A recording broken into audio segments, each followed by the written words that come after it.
The origin of the universe is described in the Quran in the following verse.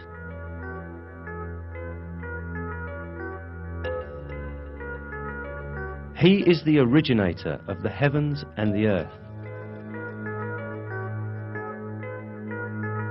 This information given in the Quran is in full agreement with the findings of contemporary science.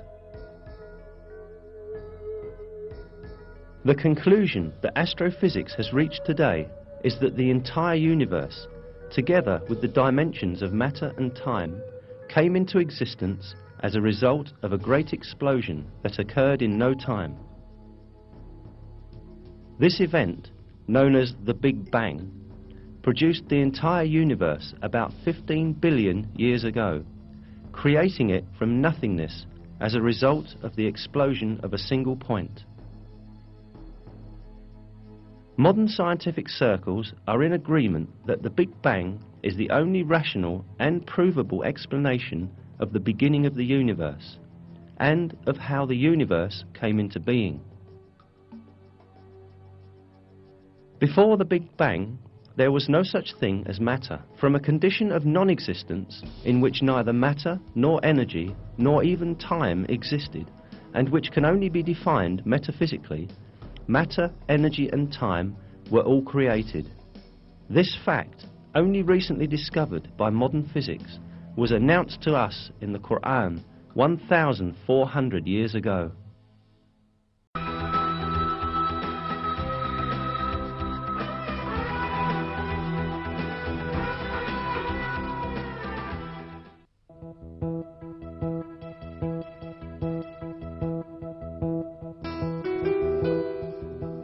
In the Quran, which was revealed 14 centuries ago, at a time when the science of astronomy was still primitive, the expansion of the universe was described like this.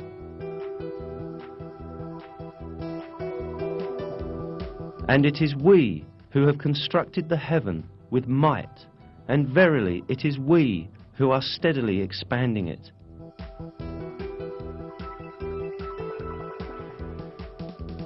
The word heaven, as stated in this verse, is used in various places in the Quran with the meaning of space and universe.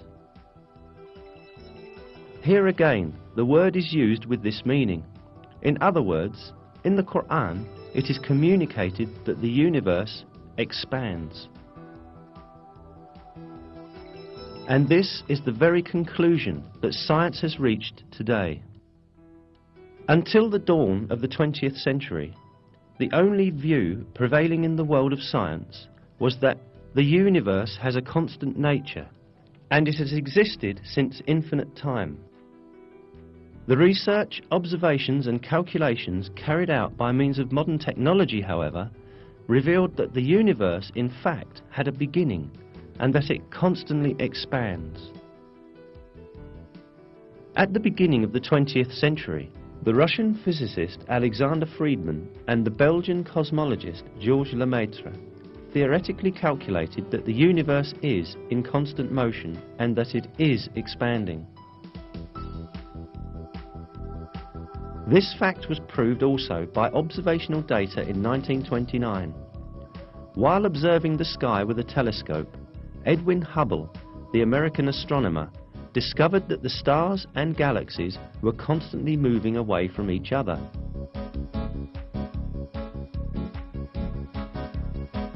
A universe where everything constantly moves away from each other implied a constantly expanding universe. The observations carried out in the following years verified that the universe constantly expands. This fact was explained in the Quran when it was yet unknown by anyone. This is because the Quran is the word of God, the Creator, and the ruler of the entire universe.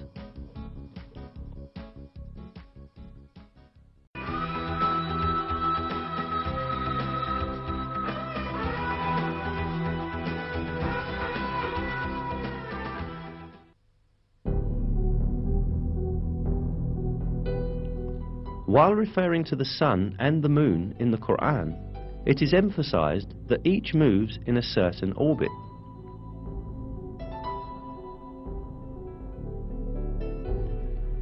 It is He who created the night and the day, and the sun and the moon.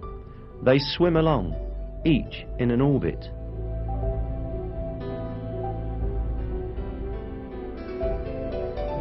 It is mentioned in another verse too, that the sun is not static, but moves in a certain orbit.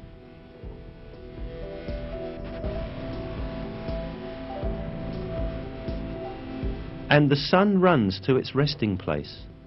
That is the decree of the Almighty, the All-Knowing.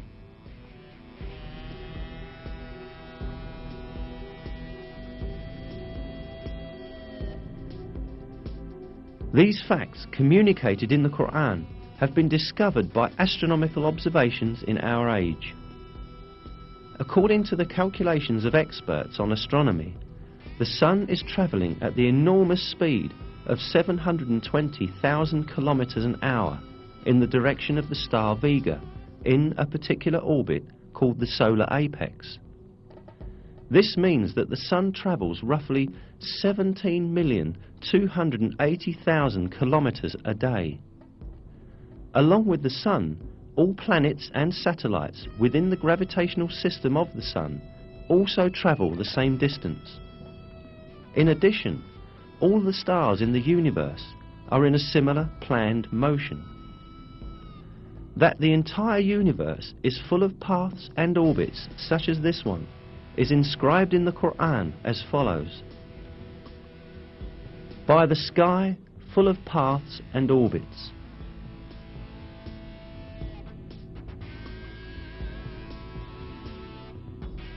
There are about 200 billion galaxies in the universe, consisting of nearly 200 billion stars in each.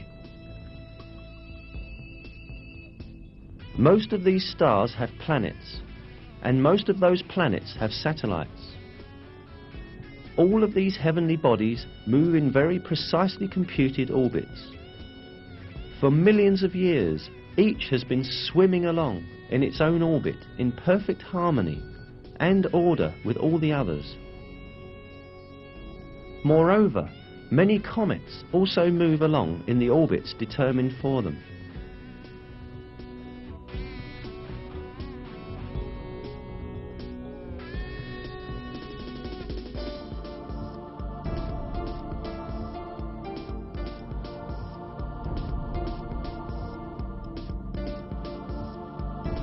The orbits in the universe do not only belong to celestial bodies.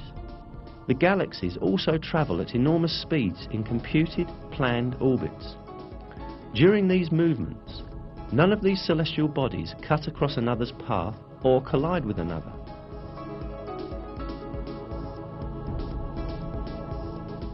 Indeed, it has been observed that some galaxies pass through each other with none of their components touching each other. Surely, at the time the Quran was revealed, humankind did not possess today's telescopes or advanced observation technologies to observe space in a range of millions of kilometers, nor the modern knowledge of physics or astronomy. Therefore, at that time, it was not possible to determine scientifically that space is full of paths and orbits, as stated in the verse. However, this was openly declared to us in the Quran that was revealed at that time, because the Quran is the Word of God.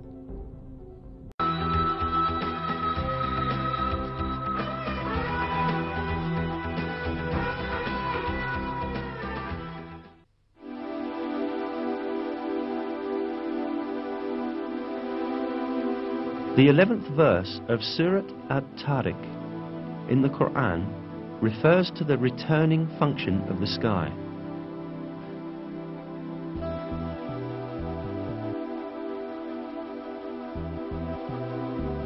By heaven with its cyclical systems.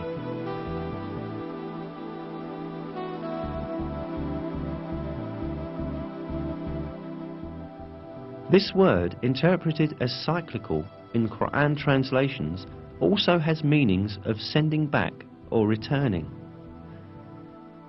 As known, the atmosphere surrounding the Earth consists of many layers. Each layer serves an important purpose for life's benefit, Research has revealed that these layers have the function of turning the materials or rays they are exposed to back into space or back down to Earth. Now let us examine with a few examples this recycling function of the layers encircling the Earth. The troposphere, 13 to 15 kilometers above the Earth, enables water vapor rising from the surface to be condensed and turned back down to the Earth as rain.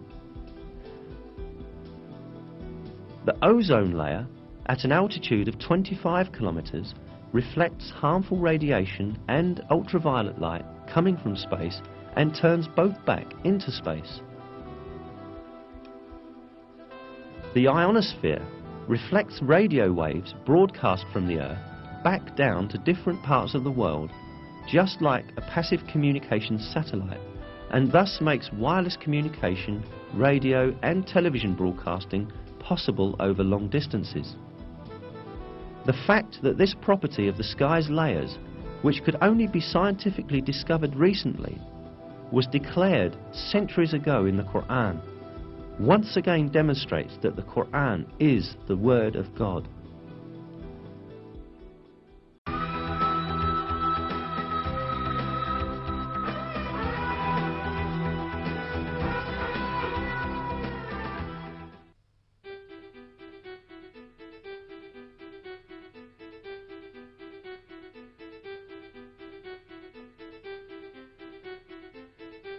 One fact about the universe revealed in the verses of the Quran is that the sky is made up of 7 layers. It is He who created everything on the earth for you and then directed His attention up to heaven and arranged it into 7 regular heavens. He has knowledge of all things. Then He turned to heaven when it was smoke. In 2 days He determined them as 7 heavens and revealed in every heaven its own mandate. The word heavens, which appears in many verses in the Quran, is used to refer to the sky of the earth as well as the entire universe. Given this meaning of the word, it is seen that the Earth's sky, or the atmosphere, is made up of 7 layers. Indeed, today it is known that the world's atmosphere consists of different layers that lie on top of each other. Furthermore, it consists, just as is described in the Quran, exactly of 7 layers. In a scientific source, the subject is described as follows. Scientists have found that the atmosphere consists of several layers. The layers differ in such physical properties as pressure and the types of gases. The layer of the atmosphere closest to Earth is called the troposphere. It contains around 90% of the total mass of the atmosphere. The layer above the troposphere is called the stratosphere. The ozone layer is part of the stratosphere, where absorption of ultraviolet rays occurs. The layer above the stratosphere is called the mesosphere. The thermosphere lies above the mesosphere. The ionized gases form a layer within the thermosphere called the ionosphere. The outermost part of Earth's atmosphere extends from about 480 kilometers out to 960 kilometers. This part is called the exosphere.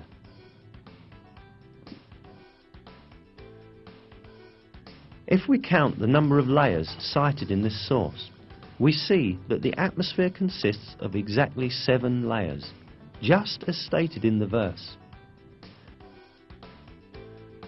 It is a great miracle that these facts, which could not possibly be discovered without the technology of the 20th century, were explicitly stated by the Quran 1,400 years ago.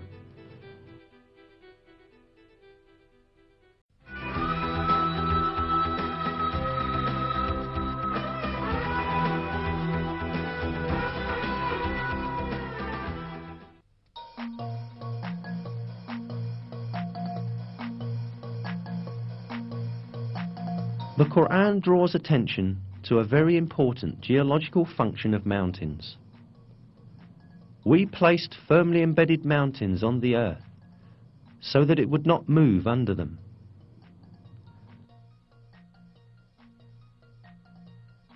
As noticed, it is stated in the verse that the mountains have the function of preventing shocks on the earth. This fact was not known by anyone at the time the Quran was revealed. It was in fact brought to light recently as a result of the findings of modern geology. According to these findings, mountains emerge as a result of the movements and collisions of massive plates forming the Earth's crust. When two plates collide, the stronger one slides under the other. The one on top bends and forms heights and mountains. The layer beneath proceeds under the ground and makes a deep extension downward. That means that mountains have a portion stretching downwards as large as their visible portion on the Earth. In a scientific text, the structure of mountains is described as follows. Where continents are thicker, as in mountain ranges, the crust sinks deeper into the mantle. In a verse, this role of the mountains is pointed out through a comparison with pegs. Have we not made the earth as a bed, and the mountains its pegs?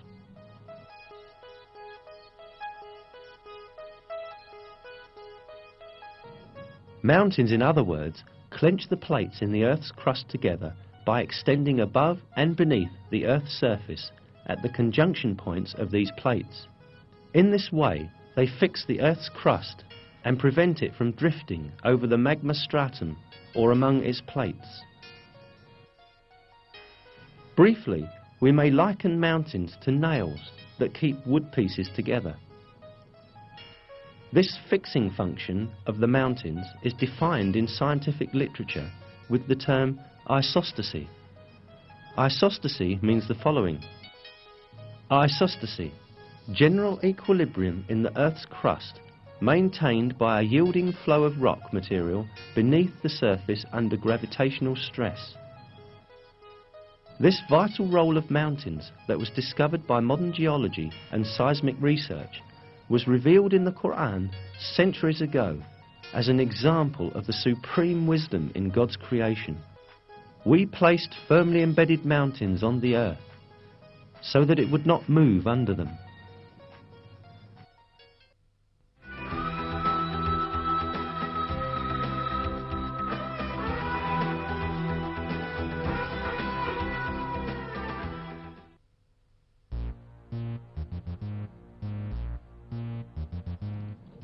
In one of the verses, we are informed that the mountains are not motionless as they seem, but they are in constant motion.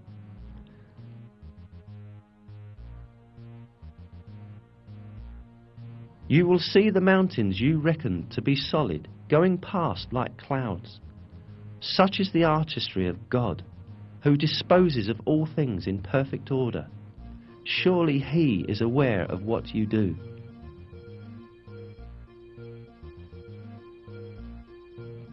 This motion of the mountains is caused by the movement of the Earth's crust that they are located on. The Earth's crust sort of floats over the mantle layer, which is denser. It was at the beginning of the 20th century when, for the first time in history, a German scientist by the name of Alfred Wegener proposed that the continents of the Earth had been attached together at the initial phases of the world, but then drifted in different directions and thus separated as they moved away from each other.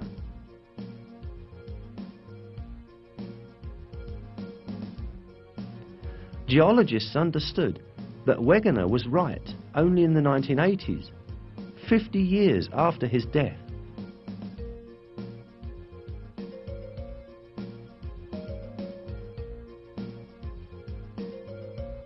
Discovered as a result of the geological research carried out at the beginning of the 20th century, this movement of the Earth's crust is explained by scientists as follows. The crust and the uppermost part of the mantle, with a thickness of about 100 kilometers, are divided into segments called plates. There are 6 major plates and several small ones. According to the theory called plate tectonics, these plates move about on Earth, carrying continents and ocean floor with them. Continental motion has been measured at from 1 to 5 centimeters per year. As the plates continue to move about, this will produce a slow change in Earth's geography. Each year, for instance, the Atlantic Ocean becomes slightly wider. There is a very important point to be stated here. God has referred to the motion of mountains as a drifting action in the verse.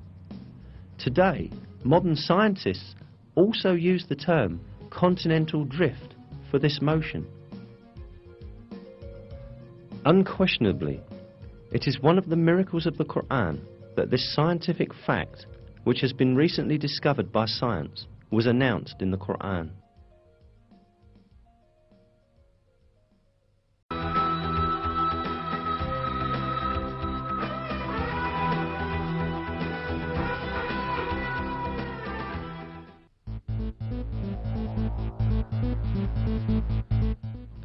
Iron is one of the elements highlighted in the Quran.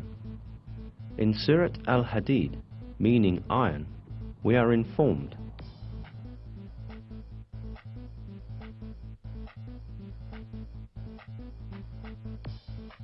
"And we sent down iron, in which there lies great force, and which it has many uses for mankind."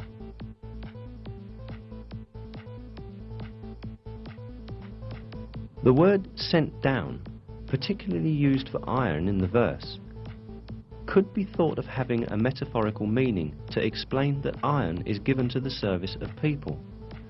But when we take into consideration the literal meaning of the word, which is being physically sent down from the sky, we realize that this verse implies a very significant scientific miracle.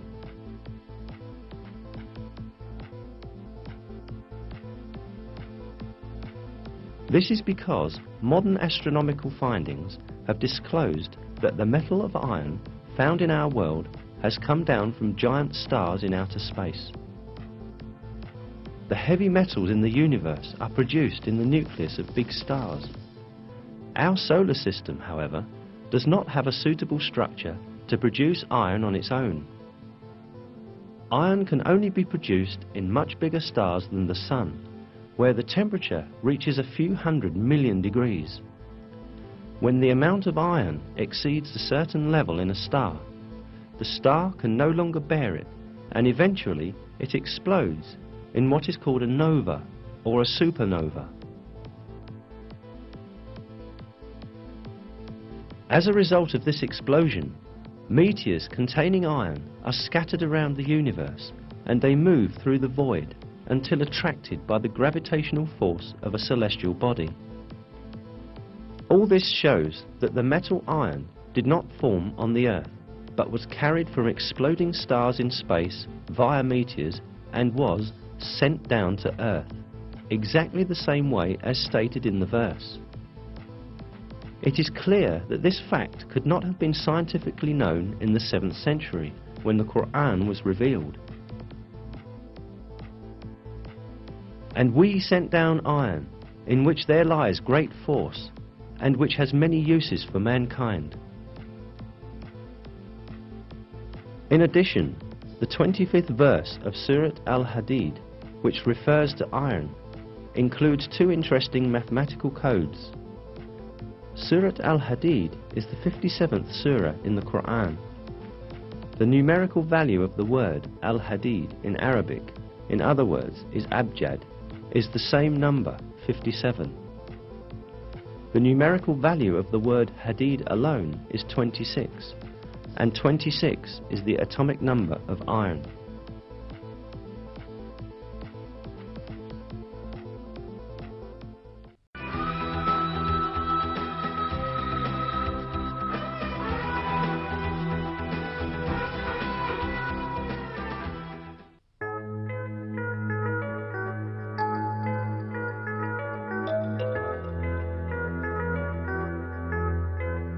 In a verse of the Quran, the fecundating characteristic of the winds and the formation of rain as a result are mentioned. And we sent the fecundating winds, then caused water to descend from the sky, therewith providing you with water in abundance.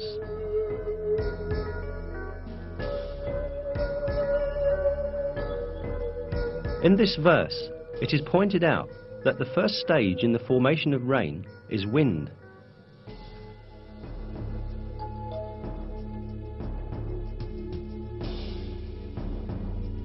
Until the beginning of the 20th century, the only relationship between the wind and the rain that was known was the wind's driving clouds. However, modern meteorological findings have demonstrated the fecundating role of the winds in the formation of rain. This fecundating function of the wind works in the following way. On the surface of oceans and seas, countless air bubbles form because of the foaming action. The moment these bubbles burst, thousands of tiny particles with a diameter 1/100th of a millimeter are thrown into the air. These particles, known as aerosols, mix with dust carried from land by winds and are carried to upper layers of the atmosphere. These particles, carried to higher altitudes by winds, come in contact with water vapour up there. Water vapour condenses around these particles and turns into water droplets.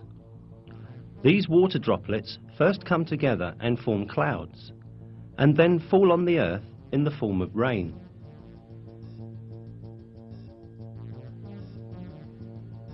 As seen, winds fecundate the water vapour floating in the air with the particles they carry from the sea, and eventually help the formation of rain clouds.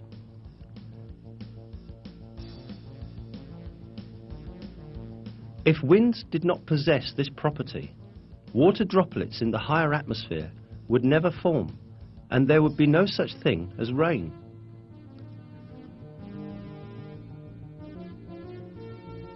The most important point here is that this critical role of the winds in the formation of rain was stated centuries ago in a verse of the Quran, at a time when people knew almost very little about natural phenomena.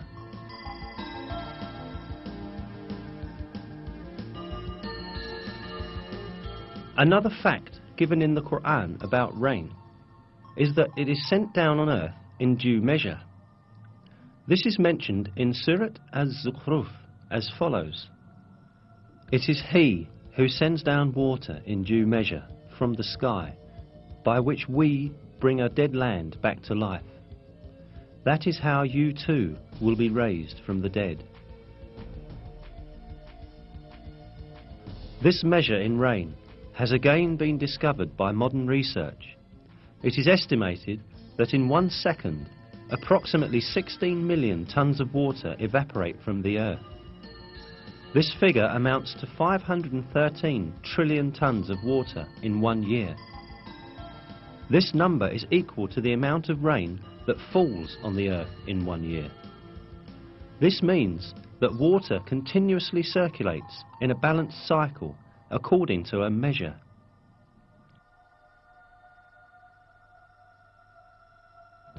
Life on Earth depends on this water cycle. Even if people had used all the technology in the world, they would not be able to produce this cycle artificially. Even a minor deviation in this amount would very soon give rise to a major ecological imbalance that would bring about the end of life on Earth. Yet, this never happens, and the rain keeps falling every year in exactly the same amount, just as is revealed in the Quran.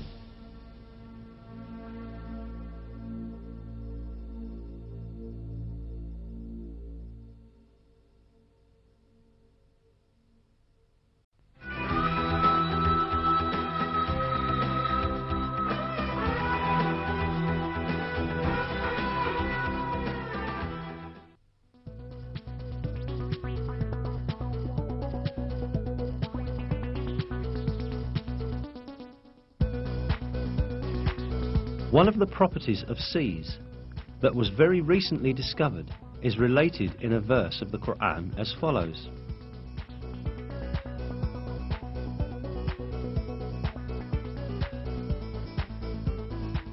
He has let loose the two seas, converging together, with a barrier between them. They do not break through. This property of the seas that converge together yet do not mingle with one another at all has been very recently discovered by oceanographers.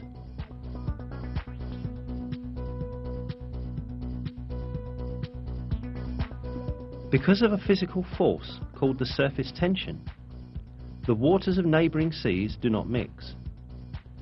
Caused by the difference in the density of the seas, surface tension prevents the seas from mingling with one another, just as if a thin wall were between them. The interesting side of it is that during a period when people had no knowledge of physics, surface tension or oceanography, this was revealed in the Quran.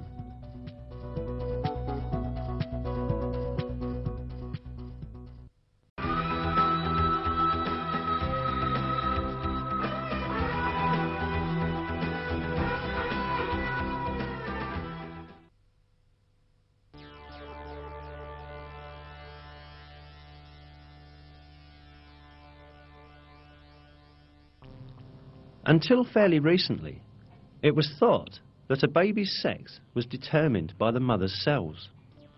Or at least, it was believed that the sex was determined by the male and female cells together. But we are given a different kind of information in the Quran, where it is stated that masculinity or femininity is created out of the sperm poured forth into the womb. That he created pairs, male and female, out of a drop of sperm, as it is poured forth. The improving disciplines of genetics and molecular biology have scientifically validated the accuracy of this information given by the Quran. And what we see. It is now understood that sex is determined by sperm cells coming from the male, and that the female has no role in this process. Chromosomes are the main elements in determining sex. 2 of the 46 chromosomes that determine the structure of a human being are identified as the sex chromosomes. These 2 chromosomes are called XY in males and XX in females because the shapes of the chromosomes resemble these letters. The Y chromosome carries the genes that code for masculinity, while the X chromosome carries the genes that code for femininity. Formation of a new human being begins with the cross combination of one of these chromosomes, which exist in males and females in pairs.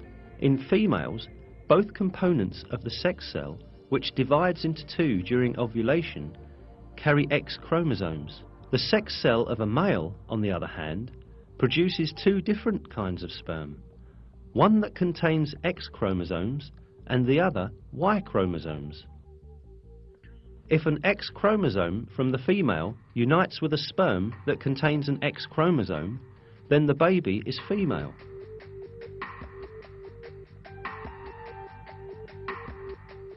If it unites with the sperm that contains a Y chromosome, the baby is male.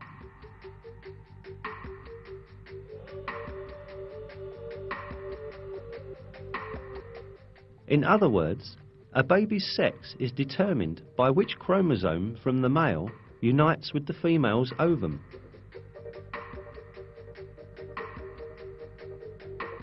None of this was known until the discovery of genetics in the 20th century. Indeed, in many cultures, it was believed that a baby's sex was determined by the female's body. That was why women were blamed when they gave birth to girls. However, 13 centuries before human genes were discovered, the Quran revealed information that denies this superstition and referred to the origin of sex being not with women, but with the semen coming from men. If we keep on examining the facts announced to us in the Quran about the formation of people, we again encounter some very important scientific miracles. When the sperm of the male unites with the ovum of the female, the essence of the baby to be born is formed. This single cell, known as the zygote in biology, will instantly start to reproduce by dividing and eventually become a piece of flesh. The zygote, however, does not spend its developmental period in a void. It clings to the uterus just like roots that are firmly fixed to the earth by their tendrils. Through this bond, the zygote can obtain the substances essential to its development from the mother's body. Here, at this point, a very significant miracle of the Quran is revealed. While referring to the zygote developing in the mother's womb, God uses the word alaq in the Quran.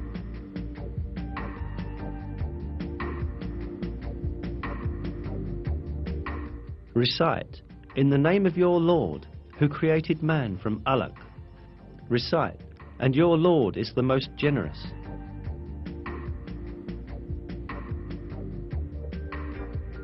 The meaning of the word alaq in Arabic is a thing that clings to some place.